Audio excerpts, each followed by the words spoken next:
El sol de octubre caía implacable sobre las calles polvorientas de Culiacán, Sinaloa. Omar Harfuch ajustó su chaleco antibalas mientras observaba desde la ventana blindada de su vehículo oficial las casas de adobe y concreto que se extendían hasta donde alcanzaba la vista. El aire acondicionado luchaba contra el calor de 38 grados, pero el sudor que corría por su frente no era solo por la temperatura. En sus manos sostenía un expediente que contenía nombres, fechas y conexiones que muchos preferirían mantener en la oscuridad. «Comandante, llegamos en 5 minutos al punto de reunión», le informó su chofer, un hombre de confianza que llevaba 15 años en el cuerpo. Omar asintió sin despegar la vista de los documentos. 13.000 elementos desplegados en territorio sinaloense no eran casualidad. Cada número representaba una familia que esperaba regresar a casa, cada operativo una oportunidad de recuperar lo que durante décadas se había perdido, la confianza en las instituciones. Su teléfono vibró con un mensaje de su esposa. «Cuídate mucho, amor. Los niños preguntan cuándo vas a regresar». Omar cerró los ojos por un momento, sintiendo el peso de la responsabilidad. No era solo un trabajo, era una misión que había heredado de años de negligencia sistemática, de decisiones que favorecieron el crecimiento de lo que ahora tenía que combatir. La camioneta se detuvo frente a un edificio gubernamental donde decenas de uniformados esperaban. Al bajar, el calor lo golpeó como una bofetada. Los rostros de sus hombres reflejaban la misma determinación que él sentía, pero también la incertidumbre de enfrentar un enemigo que durante años había sido alimentado por el mismo sistema que ahora intentaba destruirlo. «Señores», comenzó Omar, su voz firme resonando en el patio del cuartel, «lo que hacemos aquí no es solo una operación más. Estamos desmontando estructuras que tardaron décadas en construirse, redes que se alimentaron de nuestra propia negligencia». Los soldados y policías federales lo escuchaban con atención. Sabían que las palabras de Harfuch no eran discurso político, sino la cruda realidad de una guerra que había comenzado mucho antes de que ellos llegaran. El coronel Mendoza, su segundo al mando, se acercó con un mapa desplegado. «Comandante, hemos identificado 5 puntos clave donde la actividad ha incrementado desde que iniciamos el despliegue. Parece que están probando nuestra respuesta». Omar estudió las marcas rojas en el plano. Cada punto representaba no solo territorio, sino vidas, familias, comunidades enteras que habían aprendido a vivir bajo reglas que el Estado había permitido establecer. «¿Cuál es nuestro nivel de infiltración?», preguntó Omar, refiriéndose a la pregunta que todos temían hacer pero que era fundamental responder. Mendoza bajó la voz. «Hemos detectado 3 casos confirmados en los últimos 2 meses. 2 en fuerzas locales, 1 en nuestras propias filas». El silencio que siguió fue pesado como el aire del desierto sinaloense. Esa noche, en su habitación de hotel en Mazatlán, Omar revisaba informes hasta altas horas. Su laptop mostraba gráficos de incidencia delictiva, fotografías de operativos y rostros de personas que habían decidido colaborar con la justicia arriesgando todo. El ventilador del techo giraba lentamente, moviendo papeles que contenían historias de corrupción, traición y ocasionalmente esperanza. Sonó su teléfono. Era el secretario de Seguridad desde la Ciudad de México. «Omar, las cifras de la semana muestran una reducción del 12% en homicidios dolosos, pero la resistencia está siendo más organizada de lo esperado. ¿Qué tan profundo crees que tengamos que llegar?». La pregunta implicaba mucho más que estadísticas. Significaba cuestionar décadas de decisiones políticas, de acuerdos no escritos, de una paz artificial construida sobre cimientos de arena. «Tan profundo como sea necesario, señor. El sistema que permitió crecer estas redes tiene que ser completamente renovado», respondió Omar, sintiendo el peso de sus palabras. Al colgar, se dirigió a la ventana. Las luces de la ciudad costera se extendían hasta el horizonte del Pacífico. Cada luz representaba una familia, un negocio, una esperanza de que las cosas podrían ser diferentes. La madrugada del operativo más ambicioso llegó con el sonido de helicópteros sobrevolando la ciudad. Omar había dormido apenas 3 horas, pero la adrenalina mantenía sus sentidos alerta. El plan involucraba simultáneamente 6 ubicaciones diferentes. Un despliegue coordinado que requería precisión militar y confianza absoluta en cada elemento participante. «Control, aquí Harfuch. Iniciamos fase 1», habló por radio mientras su convoy se dirigía hacia el primer objetivo. Las calles de Culiacán estaban inusualmente vacías para un martes por la mañana, como si la ciudad misma supiera que algo importante estaba por suceder. Los comerciantes cerraron temprano. Las madres mantuvieron a sus hijos en casa. Los taxistas evitaron ciertas rutas que normalmente transitaban sin problema. El primer allanamiento reveló más de lo esperado. No solo encontraron arsenales y drogas, sino documentos que mostraban conexiones con funcionarios de nivel medio en diversas dependencias. Omar examinó cada papel con meticulosidad, sabiendo que cada nombre representaba una traición al pueblo mexicano, pero también una oportunidad de sanear el sistema desde adentro. «Comandante», le gritó uno de sus agentes, «encontramos algo que debe ver». En una caja fuerte oculta tras un falso muro había registros financieros que mostraban pagos mensuales a personas cuyas identidades harían temblar varios despachos gubernamentales. Omar fotografió cada documento personalmente, asegurándose de que la cadena de custodia fuera impecable. El segundo operativo se complicó. La resistencia fue inmediata y organizada, confirmando sus sospechas de que la información había sido filtrada. «Tenemos contacto», reportó Mendoza por radio, mientras los disparos resonaban en un barrio residencial donde las familias se refugiaron en sus casas. Omar sintió la frustración de saber que cada bala disparada era evidencia de la profundidad de la corrupción que enfrentaban. 3 horas después, cuando el humo se disipó, tenían a 6 detenidos y habían decomisado suficiente evidencia para sostener investigaciones durante meses. Pero Omar sabía que cada victoria táctica era solo un paso en una guerra que se libraría durante años. Mientras coordinaba la remoción de evidencias, recibió una llamada de su contacto en inteligencia. «Comandante, interceptamos comunicaciones que sugieren que su ubicación actual está comprometida. Recomendamos traslado inmediato». La traición venía de adentro, como siempre había temido. Mientras se dirigían al punto de extracción, Omar reflexionó sobre la ironía de combatir un sistema corrupto utilizando el mismo aparato institucional que había permitido su crecimiento. Era como realizar una cirugía con instrumentos infectados, esperando que la voluntad y la determinación fueran suficientes para superar las limitaciones estructurales. Esa tarde, en una videoconferencia segura con el Gabinete de Seguridad en México, Omar presentó sus hallazgos. Las caras en la pantalla reflejaban la gravedad de la situación. No estaban simplemente combatiendo organizaciones criminales. Estaban desmontando un sistema paralelo de poder que había crecido durante décadas bajo la tolerancia, negligencia o complicidad de múltiples administraciones. «Los resultados son alentadores», comenzó Omar, mostrando gráficas de reducción de violencia. «Pero la resistencia se está organizando de manera sofisticada. Tienen acceso a información en tiempo real, equipamiento militar y, lo más preocupante, infiltración en nuestras propias estructuras». El secretario de la Defensa preguntó, «¿Qué necesitas para neutralizar esas filtraciones?». La respuesta de Omar fue directa: «Autoridad para investigar dentro de nuestras propias filas sin importar el nivel jerárquico». El silencio que siguió fue elocuente. Estaba pidiendo permiso para cuestionar la lealtad de personas que llevaban años en posiciones de confianza, para abrir expedientes sobre colegas que quizás habían compartido mesa en reuniones familiares. Era la parte más dolorosa de limpiar un sistema desde adentro, reconocer que el enemigo también llevaba uniforme. Los días siguientes fueron una montaña rusa de pequeñas victorias y revelaciones desalentadoras. Por cada red desmantelada aparecían evidencias de otras 2 que operaban en paralelo. Por cada funcionario arrestado por corrupción se revelaban conexiones con otros departamentos que habían considerado limpios. Omar comenzó a entender que no estaba lidiando con criminales que habían infiltrado el sistema, sino con un sistema que había sido rediseñado para servir intereses criminales. Una noche, mientras revisaba expedientes en su oficina temporal en Mazatlán, Omar recibió la visita inesperada de doña María, una mujer de 60 años cuyo hijo había sido asesinado por negarse a pagar extorsión en su pequeño negocio de tacos. «Comandante», le dijo con voz quebrada pero firme, «mi hijo creía que las autoridades lo iban a proteger. Murió esperando que alguien como usted llegara a ayudarnos».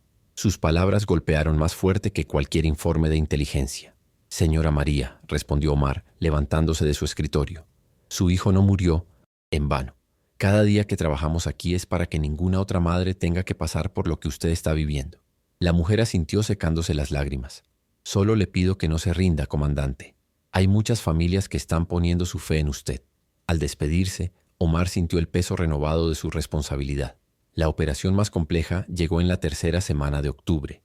Inteligencia había identificado una reunión de alto nivel donde estarían presentes líderes de múltiples células, junto con varios funcionarios corruptos. Era la oportunidad de desarticular varios niveles de la organización de un solo golpe, pero también el riesgo más grande que habían enfrentado. «Este operativo puede cambiar el panorama en Sinaloa», explicó Omar a su equipo durante la sesión de planeación, «pero también puede costar vidas si no lo ejecutamos perfectamente».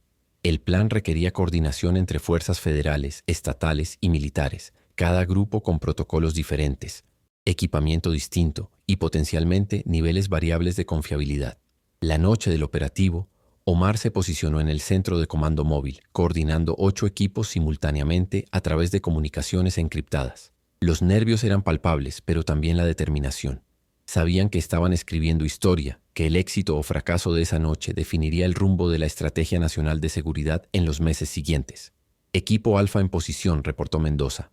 Equipo Bravo confirmado. Equipo Charlie, listos para ingreso. Uno por uno, los 8 equipos confirmaron su ubicación. Omar respiró profundo antes de dar la orden que había estado preparando durante semanas. Todos los equipos ejecuten. Repito, ejecuten operativo Tormenta. Lo que siguió fueron 45 minutos de tensión extrema. Las comunicaciones de radio se llenaron de reportes de contacto, solicitudes de refuerzos, confirmaciones de detenciones y ocasionalmente llamadas de auxilio médico. Omar coordinó cada movimiento desde el centro de comando, sintiendo como si estuviera dirigiendo una sinfonía mortal donde cada nota falsa podía costar vidas. Al final, el saldo fue extraordinario.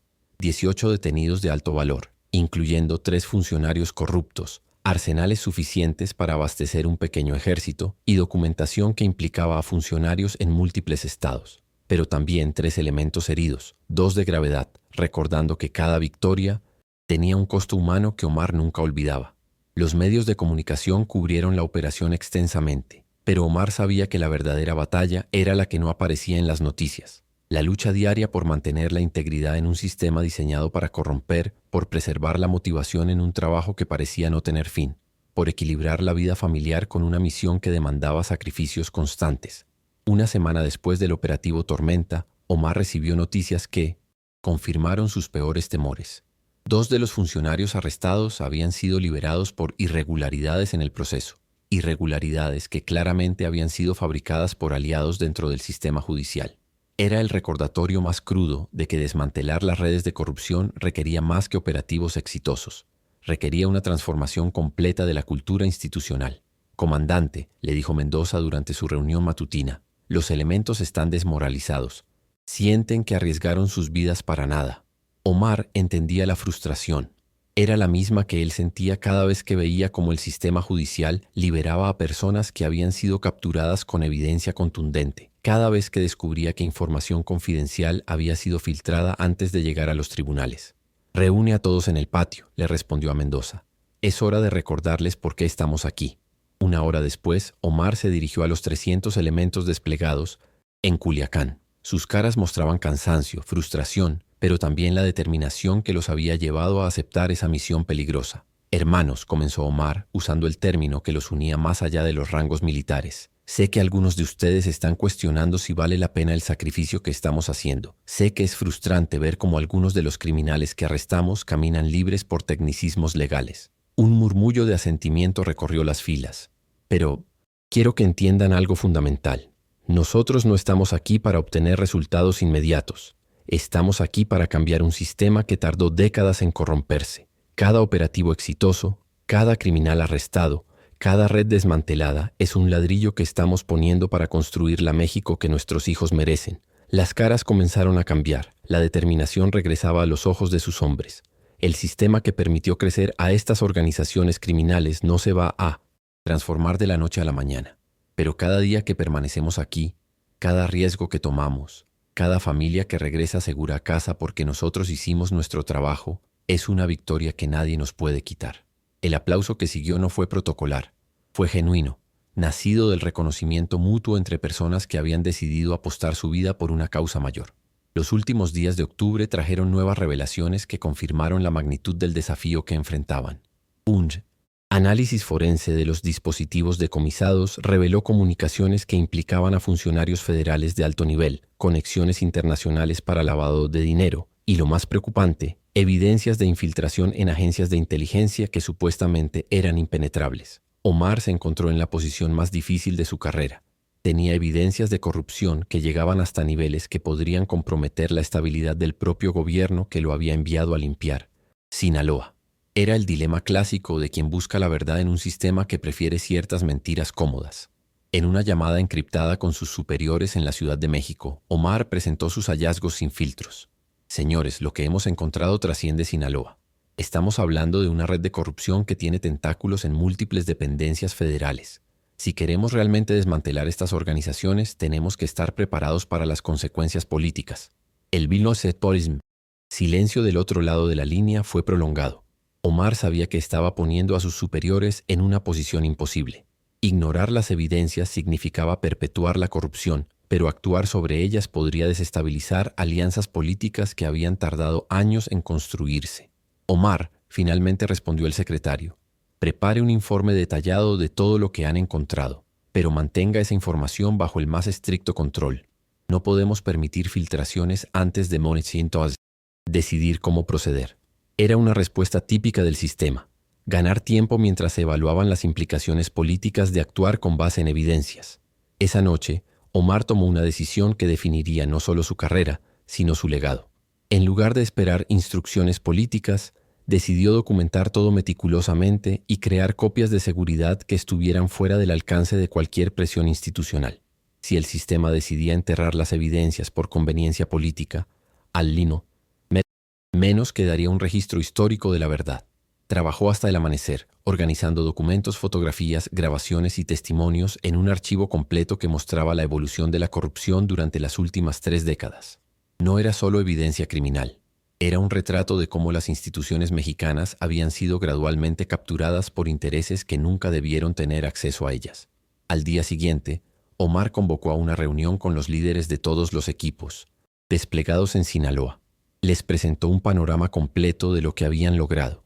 Una reducción sostenida de la violencia, el desmantelamiento de múltiples células criminales, la recuperación de territorios que habían estado bajo control de organizaciones delictivas durante años. Pero nuestro trabajo aquí está lejos de terminar, les explicó, mostrando mapas que revelaban cómo las organizaciones se habían reorganizado en respuesta a la presión. Hemos logrado que se replieguen, pero no hemos logrado eliminarlas. La diferencia es crucial, porque significa que necesitamos una estrategia de largo plazo, no solo operativos exitosos. Mendoza levantó la mano para preguntar, comandante, ¿qué va a pasar con las evidencias de corrupción que hemos encontrado? Los elementos quieren saber si sus sacrificios van a servir para limpiar realmente el sistema. La pregunta tocó el corazón del dilema que Omar enfrentaba. Coronel, respondió Omar, eligiendo sus palabras cuidadosamente. Nosotros somos soldados. Nuestro trabajo es encontrar la verdad y presentar las evidencias. Lo que hagan las autoridades civiles con esa información está fuera de nuestro control, pero no fuera de nuestra responsabilidad histórica de documentarla completamente. Era una respuesta que satisfacía la pregunta sin comprometer información sensible. Los últimos operativos de octubre fueron los más complejos porque las organizaciones criminales habían aprendido a adaptarse a las tácticas federales. Comenzaron a usar civiles como escudos humanos, a operar en escuelas y hospitales, a utilizar las redes sociales para generar propaganda contra las fuerzas federales.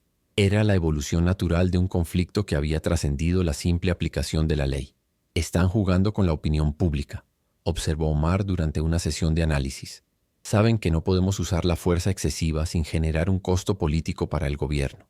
Era una táctica sofisticada que requería una respuesta igualmente inteligente, basada más en inteligencia y operaciones precisas que en despliegues masivos de fuerza. La solución vino de una fuente inesperada. Las propias comunidades que habían sufrido bajo el control criminal comenzaron a colaborar activamente con las fuerzas federales, proporcionando información en tiempo real sobre movimientos sospechosos, ubicaciones de arsenales ocultos y, lo más valioso, identidades de colaboradores locales de las organizaciones criminales. Comandante, le reportó uno de sus agentes de inteligencia. Estamos recibiendo más información de fuentes civiles que de nuestras propias redes formales. La gente realmente quiere que esto termine. Era la confirmación de que la estrategia estaba funcionando no solo tácticamente, sino socialmente. Las comunidades estaban recuperando la confianza en las instituciones estatales. El 31 de octubre, Omar preparó su informe mensual para el Gabinete de Seguridad. Los números eran alentadores. Reducción del 34% en homicidios dolosos, 67% en secuestros, 45% en extorsiones. Pero más importante que las estadísticas era el cambio cualitativo que observaba en las calles de Sinaloa. Los comerciantes abrían más temprano y cerraban más tarde. Las familias volvían a usar parques que habían estado abandonados. Los jóvenes regresaban a actividades deportivas en horarios que antes eran impensables. Sin embargo, Omar sabía que el éxito táctico era solo el primer paso de una transformación que requeriría años, quizás décadas para consolidarse. Había logrado demostrar que era posible recuperar territorios controlados por organizaciones criminales, pero mantener esos logros requería mucho más que operativos militares exitosos. En su última videoconferencia del mes con el gabinete, Omar presentó no solo los resultados obtenidos, sino una propuesta integral para la siguiente fase. Señores, hemos demostrado que podemos recuperar el control territorial.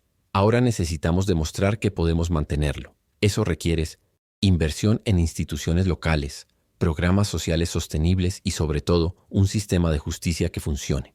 La propuesta incluía recomendaciones específicas para fortalecer las policías locales, crear programas de reintegración para jóvenes en riesgo, establecer mecanismos de transparencia que evitaran la reaparición de redes de corrupción y desarrollar alternativas económicas legales para comunidades que habían dependido de actividades ilícitas durante años. ¿Cuál es su evaluación del tiempo necesario para consolidar estos cambios?, preguntó el presidente durante la sesión. Omar había anticipado la pregunta y tenía una respuesta basada en su experiencia de campo. Señor presidente, los cambios tácticos los hemos logrado en meses. Los cambios estructurales requieren al menos 5 años de trabajo sostenido. Los cambios culturales, una generación completa. Era una respuesta que no ofrecía soluciones mágicas ni promesas políticas convenientes, pero sí proporcionaba una evaluación realista de lo que significaba realmente desmantelar sistemas que habían crecido durante décadas. Omar había aprendido que la honestidad brutal era más valiosa que las expectativas optimistas cuando se trataba de planificar estrategias de largo plazo. Esa noche, mientras empacaba sus documentos para regresar temporalmente a la Ciudad de México, Omar reflexionó sobre los 2 meses más intensos de su carrera. Había logrado demostrar que era posible confrontar exitosamente redes criminales profundamente arraigadas, pero también había documentado la magnitud real del desafío que representaba limpiar un sistema que había sido diseñado para beneficiar intereses que nunca debieron tener acceso a él. Su teléfono sonó con una llamada de su esposa. ¿Ya vienes a casa? Sí, amor, respondió Omar, pero esto no ha terminado. Va a requerir muchos viajes más. Su esposa suspiró del otro lado de la línea. Lo sé. Solo cuídate mucho. Los niños y yo estamos orgullosos de lo que estás haciendo. Era el recordatorio de que detrás de cada estrategia nacional había familias que también sacrificaban tiempo, tranquilidad y seguridad por el bien común. Al salir del hotel en Mazatlán, Omar observó una última vez el paisaje sinaloense que había sido su oficina durante 2 meses. El sol del Pacífico se reflejaba en edificios que habían visto décadas de violencia, pero que ahora mostraban signos de una normalidad que había estado ausente durante años. Niños jugaban en parques que habían estado vacíos, vendedores ambulantes ofrecían sus productos en esquinas donde antes nadie se atrevía a detenerse. Era evidencia tangible de que el trabajo había valido la pena, pero también un recordatorio de la fragilidad de esos logros. Omar sabía que mantener esa normalidad requeriría el mismo nivel de compromiso y sacrificio que había sido necesario para recuperarla.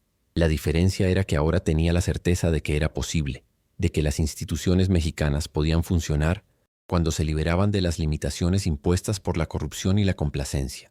El vuelo de regreso a la Ciudad de México le dio tiempo para organizar sus pensamientos y preparar las presentaciones que haría en los siguientes días.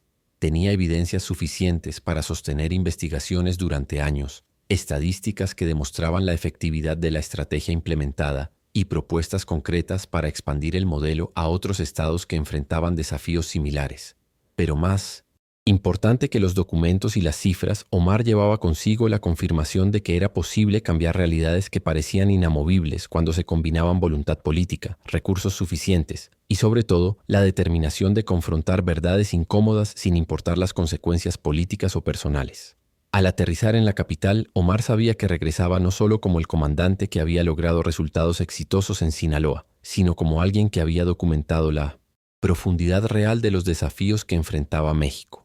Su misión ahora era asegurar que esa información se utilizara para construir soluciones duraderas, no para alimentar narrativas políticas convenientes. La verdadera prueba de la Estrategia Nacional de Seguridad no sería si podían replicar los resultados de Sinaloa en otros estados, sino si podían crear un sistema que fuera inmune a la corrupción que había permitido el crecimiento de estas redes en primer lugar. Omar Harfuch había demostrado que era posible desmantelar lo que el propio sistema había permitido crecer, pero construir algo mejor en su lugar sería el desafío definitivo de su carrera y de su legado.